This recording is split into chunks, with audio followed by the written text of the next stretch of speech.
Player Will.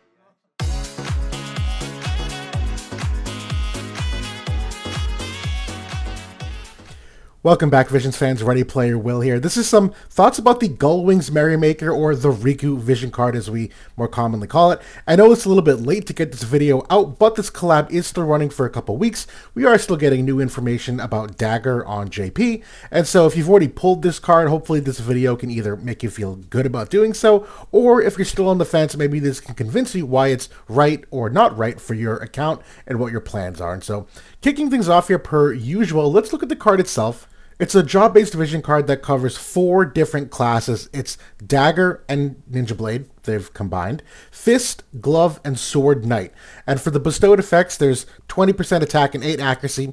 Not amazing. It's certainly nice, I guess, but the party effect's obviously where we're looking at, and that's the 24% evasion, the 12% agility, and while yes, that's less than what you're used to with the 15% or 18%, 12% is still something that you're going to want on the majority of your teams. Sure, it's a couple agility points lower, but you're still going to want it. And then the 35 slash attack as the offensive modifier. The other noteworthy effect is the Guild War effect of the 30% acquired AP, which for a lot of these physical-based characters, that is not game-changing, but a nice quality of life adjustment for the different kinds of AP counterplay that we see in the game. And so, realistically speaking, this card is more meant for evade units, obviously, but there are still other slash units, units that want the agility percent in that main slot or subslot, and there's still a fair amount of pseudo-evade characters that this flat evasion percent is objectively an evasion buff for them, particularly if you are playing with Rikku, who also has a party teammate evasion buff. So even these units that are not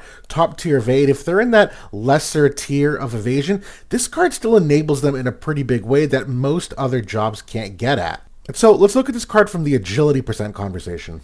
You know, these 4 different groups already have a variety of agility-based vision cards. Not a ton of them overlap. It's really only one card between Fist and Glove, and then the Halloween Lucio card between Glove and Sword Knight that has any real overlap. So this card does give these 4 classes, in some cases, their first agility percent overlapping vision card. There are obviously other alternatives, but I'm kind of misdirecting you at the moment, because although we do care about the agility percent and what this does to enable teams, obviously there are already a slew of cards that exist that for each of those classes individually that I can't say that this is a must pull off the agility percent alone. We're going to get to why the more important thing here is, and I've basically just covered all 3 of these bullet points in that segue of a preamble to the next slide. But the most important thing about the vision card is what it does for the evade-oriented teams. Well, yes, the agility percent is nice. The evasion is really the key thing here that is going to make or break your decision, I think. And so what this slide is supposed to represent at the moment, again, excluding the Rikku card in the matrix down below, I have 2 halves here, and you have to think of it this way. When it comes to evasion, there are 3 stats that go into that equation of your total evade rate. It's your agility value, it's your evade percent value, and it's your luck percent. And so the top row of cards here are the evade or luck oriented vision cards, and the ones at the bottom are the ones that we just saw. It's the agility percent. Now, Glove and Sword Knight does actually have one that covers both. That Halloween Lucio vision card is both agility percent and luck percent, so it does have some crossover value there. Fist is a little bit lacking on the evade oriented side of things, where it's just one luck percent vision card. But you can see Dagger already has 2 evade percent and 1 incoming luck percent. This is the Venera card that's coming out with her release, which at this point is like, I don't know, 3 weeks, maybe a month. But the idea obviously is that evasion heavily favors Dagger at the moment, but Glove and Sword Knight do have some foundational pieces to make it work too. But I want to look more specifically at the Dagger class, because that's obviously the emphasis in the short term of where this card has its upside. But I wanted to put this view out there because there is some at least future upside too, even for those classes like Glove and Sword Knight that already have the bones of a couple vision cards to make those kinds of builds work. And so right now, I'm really going to talk about optimization in the sense that if you had a team of Rikku and Venera and a flex third unit, could be some Resnick, could be Lucille, could be a third Dagger unit, could be a Sword Knight unit, literally anybody, any third unit. I'm basically trying to project for you what your 6 vision cards would look like.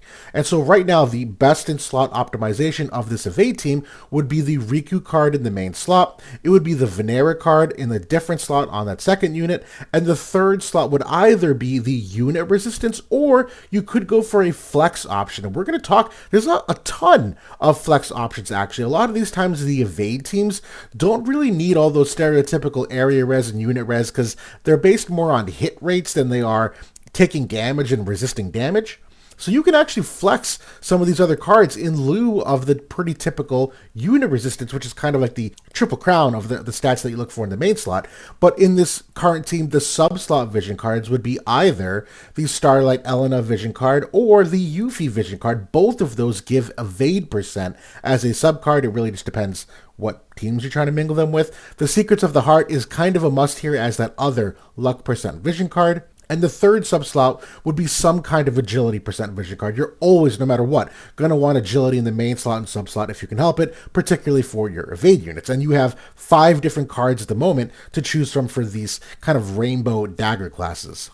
So if you don't pull the Rikku card, these are realistically your alternatives of what that optimization is going to look like. Option 1 is that you put an agility percent card there to replace not having the Rikku card agility percent. But if you do that, you lose out on 24% evasion. That's a pretty big hit for an evade-oriented team. Option number 2 is if you take the Elena or the Yuffie card and put it in lieu of the Rikku card instead. But if you do that, you lose main slot agility percent, which you can't do. You have to have that somewhere. Or if you put the agility percent in this third flex slot instead, you lose the offensive upside, which is basically what option 3 is, that you put the agility percent and one of the Elena or Yuffie cards in the main, but you lose that offensive upside or the unit res of the flex. I know it sounds complicated, but it really just comes down to the fact that you're losing out on one kind of the main 3 attributes you look for, which is objectively worse in a team building perspective. But the offensive upside, there's actually a lot you might be giving up. Now, this is if you decide not to go with the unit res option of the 3 cards that I've listed here that are dagger oriented unit res cards.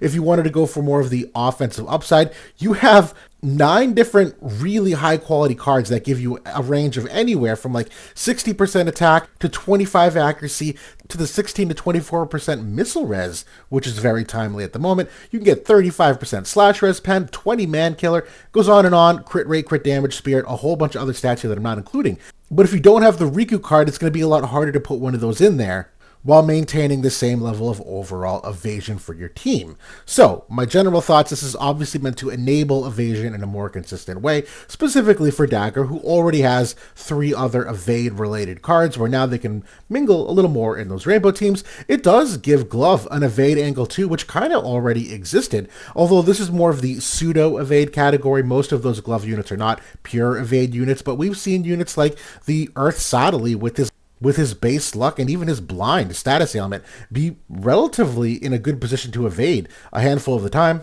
But admittedly, that's a little early, a little half-baked, but it could be there in the future. That's the best thing about these vision cards. You really just don't know what's coming out 6 months, a year in the future. And so we're going to talk about whether you should pull or not. And my answer is yes.